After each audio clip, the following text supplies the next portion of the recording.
Hello students, आज की video में मैं आपको एक्सप्लेन करूंगा दैट इज पावर के बारे में। हम लोग क्लास 9 साइंस का चैप्टर 11 कर रहे थे that is work and energy. आज का वीडियो लेक्चर नंबर 5 है। इसके पिछले वीडियो में दैट इज लेक्चर 1 से लेके लेक्चर 4 तक मैंने अभी तक आप लोगों को एक्सप्लेन किया था दैट इज वर्क क्या होता है विथ एग्जाम्पल और एनर्जी के बारे में। विथ एग्जाम्पल हम लोग बहुत सारे टाइप्स ऑफ एनर्जी के बारे में भी मैंने आप लोग को एक्सप्लेन किया था that is video lecture number 3 में। That is chemical energy, kinetic energy, potential energy. ठीक है, ये सारा टाइप्स ऑफ एनर्जी के बारे में। ठीक है, और इसी के साथ साथ मैंने उन लोग का दैट इज यूनिट के बारे में बताया था। ठीक है, तो अगर आपको सारा कंसेप्ट दैट इज एनर्जी क्या होता है, व्हाट इज वर्क, ठीक है, वर्क का फॉर्मूला क्या होता है, ठीक है, और टाइप्स ऑफ एनर्जी के बारे में, इन सभी कंसेप्ट अगर अच्छे से सीखना है तो आप लोग उसको मेरे YouTube चैनल में जाके उसको देख सकते हो। ठीक है, मैंने इस चैप्टर का प्लेलिस्ट बना के अपलोड कर दिया। ठीक है, इसी के साथ साथ अभी तक हम लोग क्लास 9 साइंस का chapter 1, chapter 2, chapter 3 and chapter that is 6 और चैप्टर दैट इज 8, 9 एंड 10 मैंने इन सभी चैप्टर का हर एक टॉपिक मैंने आप लोग को एक्सप्लेन कर दिया। ठीक है, और इसी के साथ साथ चैप्टर 8, 9 और 10 का जितना भी न्यूमेरिकल क्वेश्चन था वो सारा एक्सप्लेन कर दिया। ठीक है, तो अगर आपको न्यूमेरिकल क्वेश्चन अच्छे से सीखना है तो आप लोग उसको मेरे YouTube चैनल में जाके देख सकते हो। ठीक है, और मैंने हर एक चैप्टर दैट इज चैप्टर 1, 2, 3 और चैप्टर दैट इज 8, 9, 10 का सबका प्लेलिस्ट बना के मैंने अपलोड किया अपने YouTube चैनल में। ठीक है, तो आप लोग न्यूमेरिकल क्वेश्चन और सारा कंसेप्ट आप लोग YouTube में देख सकते हो। ठीक है, तो स्टार्ट करता है क्लास। यहाँ पे आज की क्लास में हम लोग सीखेंगे पावर के बारे में और उसी के साथ साथ मैं आप लोगों को बताऊंगा कि पावर का डिफरेंट यूनिट क्या होता है। ठीक है, और ये जो यूनिट है वो आप लोग को दैट इज एग्जाम में आ सकता है। ठीक है, जो कि ये सारा टॉपिक जो मैंने आप लोगों को पावर के बारे में जो आज एक्सप्लेन करूंगा, हर एक लाइन एनसीईआरटी से मैंने लिया है और ये सारा लाइन बहुत ही इंपॉर्टेंट है आप लोग का बोर्ड एग्जाम के लिए। ठीक है, फॉर बोथ सीबीएसई एंड सेवा बोर्ड। ठीक है, तो स्टार्ट करता है क्लास। यहाँ पे पावर है, सबसे पहले हम लोग सीखेंगे पावर क्या होता है अकॉर्डिंग टू डेफिनेशन। तो अकॉर्डिंग टू डेफिनेशन क्या बोला, that is rate of doing work is called power. आप लोग अगर प्रैक्टिकली इसको सोचो तो पावर का मतलब होता है कि कितना टाइम में आप लोग कितना काम कर सकते हो, तो उसको हम लोग क्या बोलेंगे पावर। ठीक है, जैसे कि एक एग्जांपल दूं, सपोज यहाँ पे शुक्ला जी है और यहाँ पे गुप्ता जी है। ठीक है, तो यहाँ पे जो शुक्ला जी है, ठीक है, ये सपोज ये 5 बॉक्स को, हर एक बॉक्स 2 kg का है। ठीक है, अब ये 5 बॉक्स को इनको 5 मीटर टॉल बिल्डिंग में 5 मीटर एक बिल्डिंग का हाइट है, वो बिल्डिंग ये जितना भी बॉक्स है ये बॉक्स को ये 5 मीटर बिल्डिंग का टॉप में आपको रखना है। इनिशियली ये तीनों जो है बॉक्स ये नीचे क्या है ग्राउंड में है, ये तीनों जो है ये कहाँ पे ग्राउंड में। ठीक है, तो अगर आप लोग ध्यान दो तो यहाँ पे शुक्ला जी टाइम लेते हैं ये तीनों बॉक्स को ऊपर बिल्डिंग के ऊपर रखने में। ये टाइम इसने कितना लिया, सपोज टाइम इन्होंने हाफ एन आवर लिया दैट इज 30 मिनट्स। ठीक है, लेकिन वही गुप्ता जी है, ठीक है, ये तीनों बॉक्स जो कि हर एक 2 kg का है। ठीक है, अब ये 5 मीटर टॉल बिल्डिंग में, ठीक है, ग्राउंड से जब वो बिल्डिंग का टॉप तक वो गुप्ता जी ये तीनों बॉक्स को कितना टाइम में रखते हैं, दैट इज टाइम इन्होंने लिया 15 मिनट्स। तो यहाँ पे अगर आप लोग देखो तो टाइम गुप्ता जी कम लिया, ये तीनों बॉक्स को बिल्डिंग का टॉप पे रखने के लिए इन्होंने बस 15 मिनट लिया ग्राउंड से टॉप पे रखने के लिए। लेकिन वही शुक्ला जी है, इन्होंने ये तीनों बॉक्स को ग्राउंड से टॉप में रखने के लिए इन्होंने टाइम 30 मिनट्स लिया, तो इन्होंने ज्यादा लिया है ना, इन्होंने क्या किया, गुप्ता जी कम टाइम दिए। तो इसका मतलब गुप्ता जी का पावर क्या है, ज्यादा है। तो कितना टाइम में आप कितना वर्क कर सकते हो उसको हम लोग क्या बोलते हैं, पावर। ठीक है। तो इसीलिए कितना टाइम में आप लोग कितना वर्क करते हो उसको हम लोग पावर बोलते हैं। जैसे कि मेरा सपोज मैं एग्जांपल लेता हूं। सपोज मैं यहाँ पे मेरे पास 4 बॉक्स है और ये 4 बॉक्स को मुझे क्या करना है, उठा के सपोज 1 किलोमीटर डिस्टेंस में लेके जाना है। ठीक है। सपोज यहाँ पे 2 लड़के हैं, ठीक है। ये 2 लड़के, इसका नाम सपोज सोनू और इसका नाम मोनू, ठीक है। अब ये सोनू और मोनू में कंपटीशन हुआ। उन्होंने बोला दोनों में से किसका पावर है वो हम लोग अभी जज करेंगे, ठीक है। तो एक जज बैठा है जो कि इन दोनों का पावर को मेजर करेगा, ठीक है। ये सपोज जज हो गया, दैट इज शुक्ला जी। अब शुक्ला जी जज है और सोनू और मोनू इन दोनों में कंपटीशन है। इन दोनों में क्या कंपटीशन है, यहाँ पे 5 बॉक्स रखा हुआ है और ये 5 बॉक्स को, ये पांचों बॉक्स को इनको एक 10 मीटर टॉल बिल्डिंग के ऊपर उठाना है, ठीक है। ये 10 मीटर टॉल बिल्डिंग है, ठीक है। तो दोनों ने कंपटीशन स्टार्ट किया। जैसे स्टार्ट किया तो हमारा सोनू जो टाइम लिया ये 4 बॉक्स को रखने में बिल्डिंग के ऊपर, ये टाइम लिया कितना, सपोज 10 मिनट्स। लेकिन मोनू जो टाइम लिया उसने 20 मिनट्स ले लिया। तो सिंपल बात है, सिंपल कॉन्सेप्ट है। यहाँ पे कम टाइम किसने लिया, सोनू ने, और मोनू ज्यादा टाइम लिया। तो जो कम टाइम में वर्क करे उसका क्या होगा, पावर ज्यादा होगा। क्योंकि हम लोग जानते हैं यहाँ पे पावर का जो फॉर्मूला होता है, मैंने लिखा है यहाँ पे power equal to work by time. अगर टाइम ज्यादा होता है तो पावर, इसका मतलब कोई भी ऑब्जेक्ट या कोई भी इंसान ज्यादा टाइम लेता है काम करने के लिए, वो काम करने के लिए अगर उसने ज्यादा टाइम लिया तो दैट मीन्स अगर ज्यादा टाइम लिया तो पावर क्या होगा, उसका कम होगा, ठीक है। अगर कोई कम टाइम में वो वर्क कर दे रहा है, ठीक है, तो क्या होगा, इसका मतलब उसका पावर ज्यादा है। जैसे कि एक बिल्डिंग 5 मीटर का टॉल बिल्डिंग बनाना है, तो 2 उसमें मेल थे, 2 फीमेल थे, ठीक है। दो चारों वर्कर थे, 2 मेल 2 फीमेल। और एक 5 मीटर का टॉल बिल्डिंग बनाना था। सपोज ये 5 मीटर का टॉल बिल्डिंग, ये 5 मीटर का टॉल बिल्डिंग, ठीक है। यहाँ पे 4 लोग हैं और यहाँ पे भी 4 लोग हैं, ठीक है। यहाँ पे भी 4 लोग हैं। तो ये हो गया ए बिल्डिंग, ये हो गया बी बिल्डिंग। अब दोनों का कंस्ट्रक्शन, दोनों का बिल्डिंग का बनाने का काम एक साथ स्टार्ट हुआ। अब ये जो है ए बिल्डिंग खड़ा हो गया कितना दिन में, 5 दिन में। सपोज 5 डेज में ये बिल्डिंग तैयार हो गया। लेकिन ये जो बिल्डिंग है सपोज ये 2 दिन में ही कंप्लीट हो गया। तो इसका मतलब क्या, कौन सा वर्कर के पास ज्यादा पावर है, इसका मतलब ये है, ये जो वर्कर है बी वाला, बी बिल्डिंग को खड़ा करने में जो वर्कर काम किए उसके पास ज्यादा पावर है, ठीक है।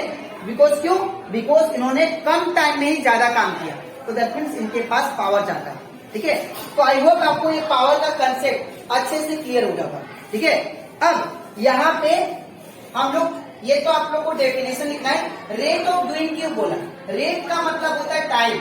टाइम के साथ साथ आप कितना काम करते हो वो आपका पावर है, ठीक है। तो time work divided by time, ये आपका क्या होगा, पावर का फॉर्मूला, ठीक है। अब पावर का सिंबल होता है P, ठीक है, और वर्क का सिंबल होता है W और टाइम का सिंबल T। तो पावर इक्वल टू क्या गया, वर्क बाय टाइम, ये आपका पावर का फॉर्मूला, ठीक है। तो तो आप लोग को अगर पावर का डेफिनेशन आए तो आप लोग क्या लिखोगे, that is rate of doing work is called power, ठीक है। और पावर का फॉर्मूला आपको ये लिखना है, that is P equal to W by T, ठीक है। और एवरेज पावर क्या होता है वो बता दें, ठीक है। एवरेज पावर का मतलब कितना टोटल वर्क, एवरेज पावर यहां पे लिख देता हूं, एवरेज पावर यहां पे लिखता हूं, ठीक है। एवरेज पावर का जो फॉर्मूला होता है, average power equal to total work by total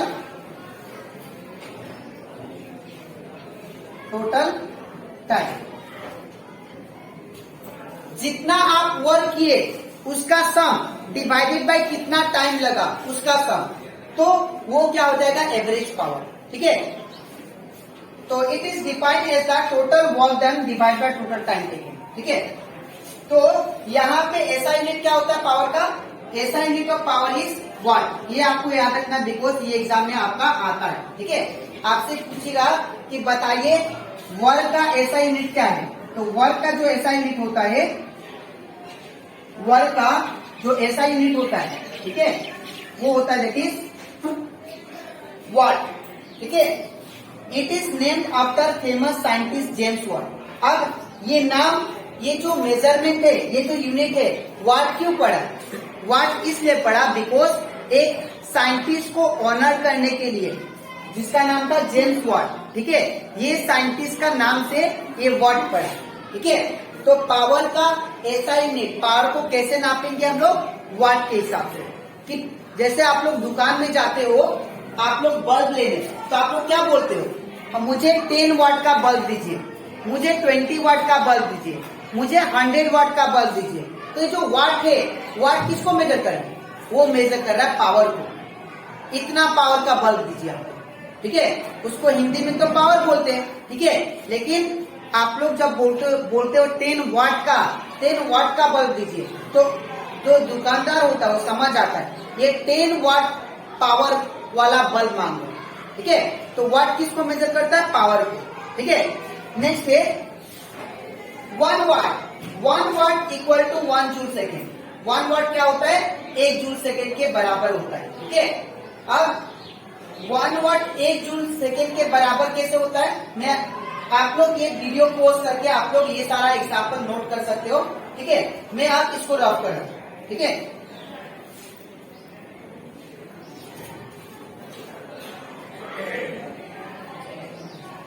तो यहाँ पे इतना स्पेस काफी है मेरे लिए। ठीक है, तो मैंने क्या बोला, 1 watt equal to 1 joule per second. ये कैसे हुआ, तो अभी मैंने आपको बोला कि पावर इक्वल टू क्या होता है, फॉर्मूला वर्क बाय टाइम, है ना, वर्क बाय टाइम पावर का फॉर्मूला, है ना। तो यहाँ पे P, अभी बोला कि पावर का फॉर्मूला, पावर का जो यूनिट होता है वो क्या होता है, वाट, है ना, इक्वल टू। अब यहाँ पे वर्क का यूनिट क्या होता है, हम लोग जानते हैं क्या होता है वर्क का यूनिट, जूल। ठीक है, अब ये साइन कौन सा है, ये साइन आपका डिवाइड है, और T का मतलब क्या होता है, टाइम। टाइम का यूनिट क्या होता है, सेकेंड। तो यहाँ पे क्या होगा, सेकेंड। तो वाट इक्वल टू किसके बराबर आ गया, जूल पर सेकेंड। ठीक है, तो अगर आपको आपका एग्जाम में आए मल्टीपल चॉइस क्वेश्चन में कि what is the SI unit of power, number a option suppose newton per coulomb, number b newton, number c joule per second, number d second per joule. तो यहाँ पे अगर आप लोग देखो तो यहाँ पे आपको वाट तो दिया नहीं है, तो आप लोग कौन सा टिक करोगे, आप लोग जूल पर सेकेंड टिक करोगे। ठीक है, अगर वाट नहीं देता है, अगर आपको ये वाट नहीं देता है असाइनमेंट, तो आप लोग जूल पर सेकेंड टिक करते हो। ठीक है, अगर जूल पर सेकेंड नहीं देता है, वाट देता है, तो आप लोग वाट टिक करके आए। ठीक है, अब नेक्स्ट, तो 1 वाट इक्वल टू कितना होता है, 1 जूल पर सेकेंड, आपको याद रखना है। Next, other unit of power, क्या क्या दूसरा यूनिट है पावर का, वो आपको याद रखना है। ठीक है, पहला जो यूनिट है वो क्या है, वाट, जो कि मैंने आप लोग को समझा दिया। पहला जो यूनिट है वाट है, इसका सिंबल W है, और 1 वाट इक्वल टू अभी समझाया मैंने 1 जूल पर सेकेंड होता है। ठीक है, दूसरा किलोवाट भी होता है, और किलोवाट को हम लोग सिंबलिक फॉर्म में लिखते हैं KW। ठीक है, ये किलोवाट कब आता है, आप लोग देखना मीटर में, मीटर देखना आप लोगों को घर में जो मीटर लगा होता है इलेक्ट्रिसिटी वाला मीटर, उसमें लास्ट में यहाँ पे KW लिखा है, ये सपोज मीटर हो गया, तो मीटर का ये जो रीडिंग देता है, यहाँ पे KWH लिखा हुआ है, किलोवाट आवर। 1 घंटा में कितना किलोवाट हुआ, वहां पे आपको दिखाई देता है मीटर के हिसाब से। ठीक है, तो ये यहाँ पे KW क्या है, किलोवाट, ठीक है। 1 किलोवाट इक्वल टू होता है 1000 वाट। 1 किलोवाट में कितना वाट, 1000 वाट। ये आप लोग याद रखोगे बिकॉज ये आप लोग का एमसीक्यू में आएगा, ठीक है।